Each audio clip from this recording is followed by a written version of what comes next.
Là où est l'Esprit du Seigneur, là est la liberté. 2 Corinthiens 3,17. La question centrale que Paul affronte est celle de la liberté. Pour lui, elle est une disposition intérieure qui permet d'aimer son prochain.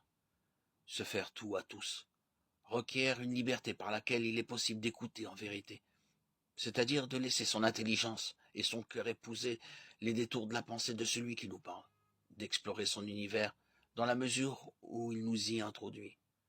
La liberté est une force qui nous met au service du prochain. Il ne sert à rien d'être libéré, d'avoir un comportement libéré, mais par amour. Il convient d'être libérant, de servir la liberté de nos frères que le Christ a rendus libres par le don de l'Esprit. La liberté, selon Paul, est une force qui permet de transformer chaque situation en une bonne occasion pour vivre l'amour de Dieu. Tant de fois, nous décrétons que les circonstances ne sont pas favorables pour vivre le commandement de l'amour.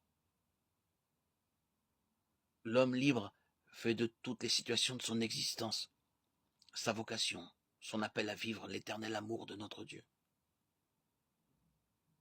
L'amour de ce jour nous libère pour mieux aimer demain. Aussi, la liberté est-elle une force par laquelle notre vie devient une histoire d'alliance, notre itinéraire, notre pèlerinage. La liberté donne la force de choisir sa vie, son avenir. Être libre est indispensable pour recevoir la vocation à laquelle nous avons été appelés.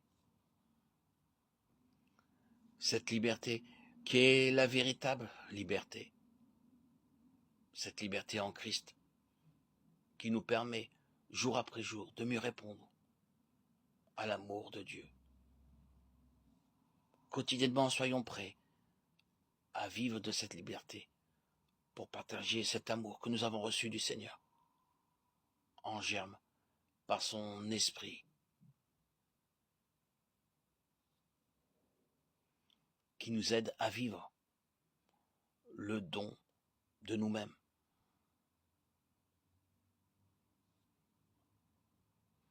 Au quotidien. Dieu, Jésus, n'est pas venu pour être servi, mais pour servir, à son image. Et à ses enseignements, ressemblons-lui.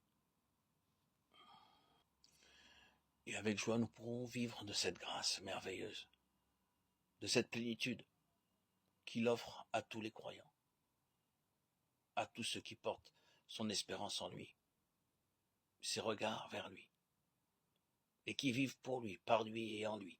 Sans lui, nous ne sommes rien. Il est le cep, nous sommes les sarments.